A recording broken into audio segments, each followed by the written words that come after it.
everyone. Welcome back to another episode of Day to Day, the podcast where we explore the joys and challenges of everyday life. I'm Emma. And I'm Alex. Whether it's personal growth, navigating relationships, or just tackling the chaos of the day, we're here to talk about it all and hopefully help you along the way. So grab your coffee, tea, or whatever keeps you going. And let's dive into today's episode. Today, we're diving into the wonderfully complex, often perplexing world of intimate relationships, how they're filled with both joy and challenges.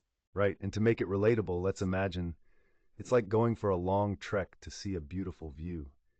You face blisters and exhaustion, but the beauty at the peak, oh, it's worth every bit of struggle. Exactly. There's someone who keeps reminding me of this, my friend, who jumps into relationships again and again, like a serial trekker. And, well, she always comes out with new stories. Isn't she tired of the journey, though? I mean, knowing what's ahead, the ups and mostly the downs. She sure is, but she embraces it. It reminds me of Roman Roland's idea, true heroism is loving life after knowing its truths. It's essentially about seeing beauty even in the certainty of bumps. But isn't it exhausting, facing those bumps over and over? What keeps her going? She believes in this idea of optimal frustration.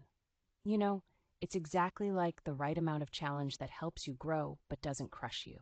Oh, you mean the just right struggles of life that kind of push you to become a better you? Like how we have to occasionally skip desserts for a healthier lifestyle? Totally. But the tricky part is, not all setbacks are so neatly sorted. My friend saw infidelity and emotional coldness in her past relationships, yet she turned those into learning experiences. How did she manage to see those as optimal rather than overwhelming? It's fascinating she reframed them. According to her, whether a challenge becomes optimal depends on how you face it. Like finding the right workout, it builds you up rather than breaks you down. I see. But does that mean we're all destined to learn only in the realm of relationships? Or can this apply to other life areas too? It absolutely can apply elsewhere, but relationships are a playground for self-discovery, especially since they fill a deep-seated need we all have for closeness. Yeah, but what about when loneliness hits hard?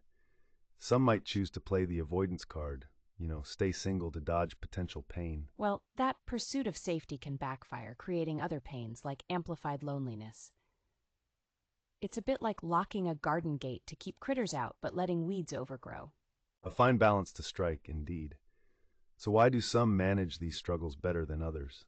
Is there a secret sauce? Her secret, if there is one, lies in self-affirmation. It's the belief nurtured by seeing past challenges as a catalyst for future resilience. That sounds powerful, a way to use the past as a springboard rather than an anchor.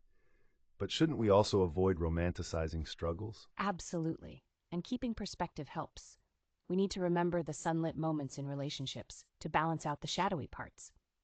Like the warmth of shared laughter or the peace of a reassuring hug. What about those dark times, though?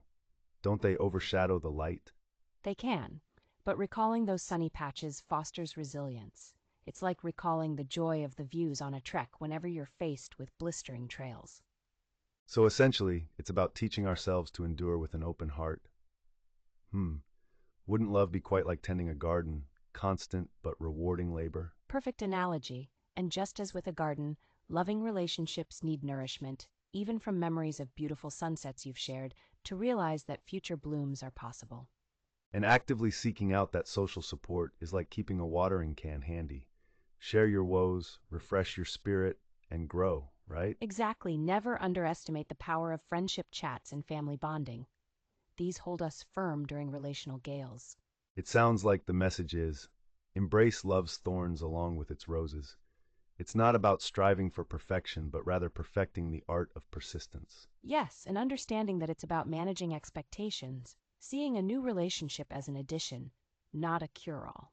So whether you're a trekker or a gardener, the key takeaway seems to be this. Growth comes from facing, not fleeing, life's little and big challenges. Exactly. For anyone teetering on the edge of a new love or staring down old fears, remember, it's part of tending your life garden. And sometimes, a little rain is what makes the roses bloom the brightest. Let's take that leap of faith one step at a time, with hope as our guide.